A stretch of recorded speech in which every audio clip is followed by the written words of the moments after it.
Bienvenue sur Africa 24 pour cette nouvelle édition du 12-15. Voici les titres. Boko Haram multiplie les attaques dans le bassin du lac Tchad. Les États de la sous-région mutualisent les efforts pour combattre le groupe terroriste. En ce sens, une force multinationale a été créée. Elle devrait être effective très prochainement. Report de l'élection des gouverneurs en République démocratique du Congo. L'opposition s'inquiète et craint que cela modifie la date de l'élection présidentielle. Et le Gabon émergent à l'horizon 2025. C'est ce qu'ambitionne le plan de développement dont s'est doté le pays. Pour en parler, nous recevons sur ce plateau Jean de Dieu Moukani Iwangu, président de l'Union du peuple gabonais, mais aussi président en exercice du Front uni de l'opposition pour l'alternance. La force multinationale mixte créée par les pays membres de la commission du bassin du lac Tchad sera opérationnelle très prochainement. L'annonce a été faite par le président nigérian Muhammadu Buhari qui vient d'achever une visite de travail de 2 jours au Cameroun. Une visite qui a permis aux deux pays de resserrer leur coopération au niveau sécuritaire, mais pas seulement. Reportage de notre correspondant Narcisse Doumbé. C'est sur une note d'optimisme que s'est achevée ce jeudi à Yaoundé la première visite en terre camerounaise du président nigérian Muhammadu Buhari. Optimisme quant au renforcement de la coopération militaire entre les deux pays voisins. Optimisme également quant au déploiement de la force multinationale mixte de 8700 hommes dans le cadre de la lutte contre le terrorisme transfrontalier incarné par Boko Haram. La solution, c'est de travailler ensemble. Déjà, sous l'égide de la commission du bassin du lac Tchad, nous avons arrêté des stratégies et tactiques communes à appliquer en finançant une force multinationale. Et chaque pays de la sous-région devra contribuer. Cette structure sera en place dès la fin de ce mois. Le but est d'aider la sous-région à vaincre Boko Haram et nous attendons également des apports en termes de formation, d'équipement et de renseignements. Sur le plan économique, le Cameroun et le Nigeria se sont engagés à donner un souffle nouveau à leurs échanges économiques, des échanges mis à mal par les exactions des combattants djihadistes. J'en appelle donc, Monsieur le Président, à une dynamique nouvelle dans la relation économique entre nos deux pays pour plus de solidarité et de complémentarité. Dans le même esprit, nous devons promouvoir une grande fluidité dans nos échanges et plus de joint ventures entre nos opérateurs économiques. De nombreuses autres résolutions ont été prises par les deux chefs d'État à l'issue de cette visite de travail. Les accords de libre-échange signés en 1963 seront révisés afin d'améliorer le principe de libre circulation des personnes et des biens entre les deux pays. De nouvelles voies de communication seront construites, notamment le corridor Bamenda au Cameroun et Nougou au Nigeria, ou encore la route reliant Gambarou au Nigeria à Kousséri dans l'extrême nord du Cameroun. En République démocratique du Congo, les élections des 26 gouverneurs ont été reportées au 6 octobre. La Commission électorale nationale indépendante a également repoussé la date des dépôts de candidature de ces gouverneurs au 31 août au lieu du 28 juillet. Des modifications qui inquiètent l'opposition. Elle craint en effet que tout cela ait des incidences sur les prochaines élections, notamment la présidentielle de 2016. Lisez-le à Kizimana. Report de la date de clôture du dépôt des candidatures des gouverneurs en République démocratique du Congo.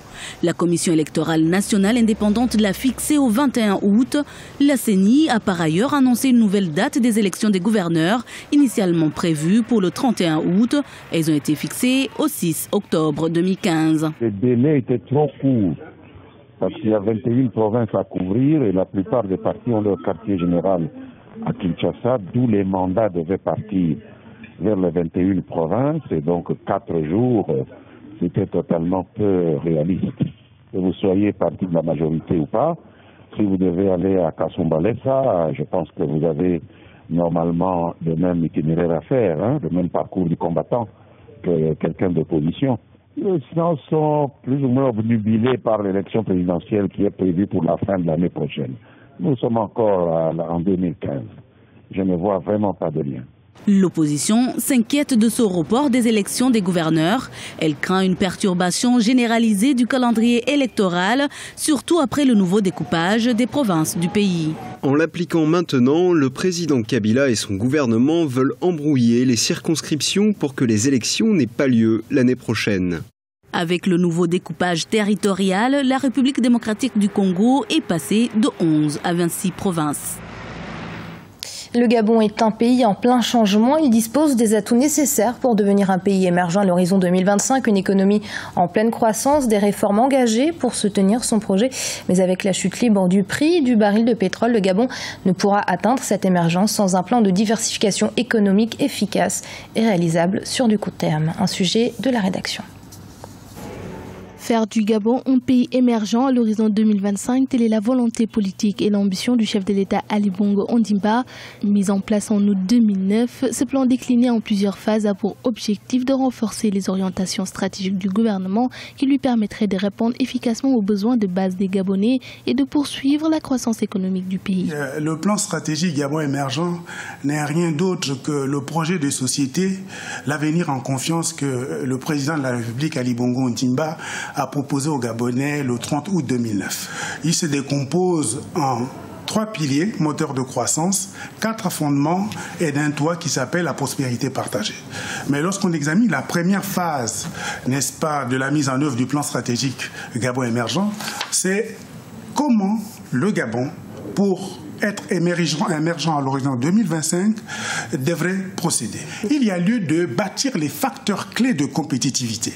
Et donc de 2011 à 2016, donc nous sommes engagés à bâtir les facteurs clés de compétitivité. Le Gabon possède l'atout majeur de disposer d'importantes ressources naturelles. Cependant, après des décennies d'exploitation de ces ressources et la chute des cours du pétrole ces derniers mois, la croissance est au ralenti. Une occasion pour les autorités de réfléchir sur une stratégie de diversification de l'économie. C'est vrai de s'interroger comment garantir la mise en œuvre du plan stratégique Gabon émergent lorsqu'on sait que les ressources pétrolières chutent compte tenu du cours du baril de pétrole. Mais la question que vous posez, et qui est tout à fait normale de se poser à ce jour, c'est de savoir comment pérenniser la poursuite de la mise en œuvre. L'État gabonais réagit en créant un instrument. C'est un fonds de stabilisation du pétrole au Gabon. Deuxième instrument, c'est comment alors optimiser les recettes hors pétrole. Et là, le gouvernement a pris un ensemble de mesures pour optimiser les recettes hors pétrole. Le gouvernement gabonais compte poursuivre ses réformes, notamment sur le plan économique, pour accompagner la mise en œuvre du plan stratégique Gabon émergent. Si plusieurs obstacles ont été franchis, beaucoup de défis restent encore à relever pour réaliser ses ambitions. Monsieur Moukani Vangou, bienvenue sur Africa 24. Merci.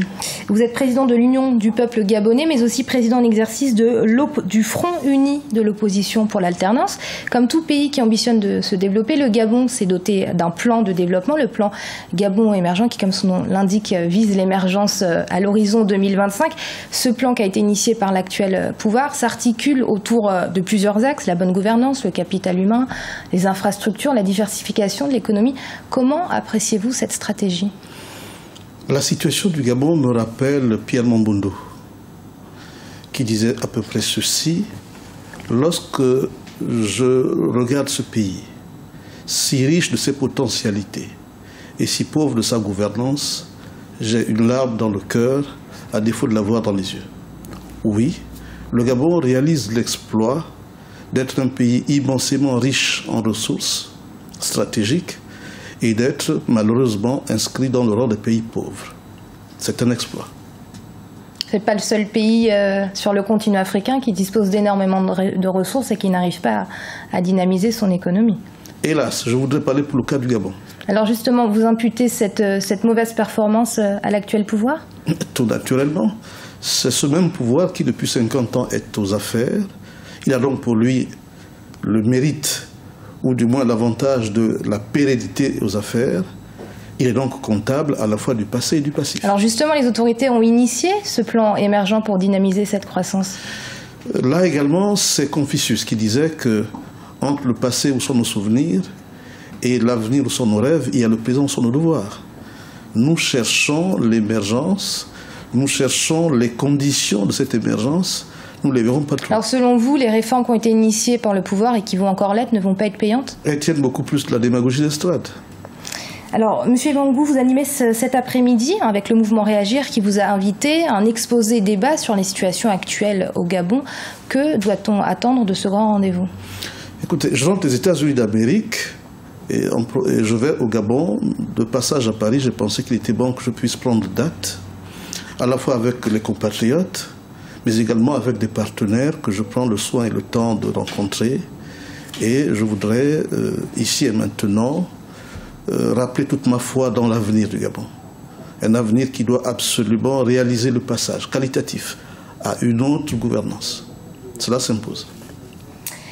Merci, Monsieur Moukani Bango. Je rappelle que vous êtes président de l'Union du peuple gabonais, mais aussi président en exercice du Front uni de l'opposition pour l'alternance. Merci. C'est moi qui vous remercie. Et ce journal a été préparé par l'ensemble de la rédaction. Merci de l'avoir suivi. Restez sur Africa 24. Dans un instant, une nouvelle édition de l'information.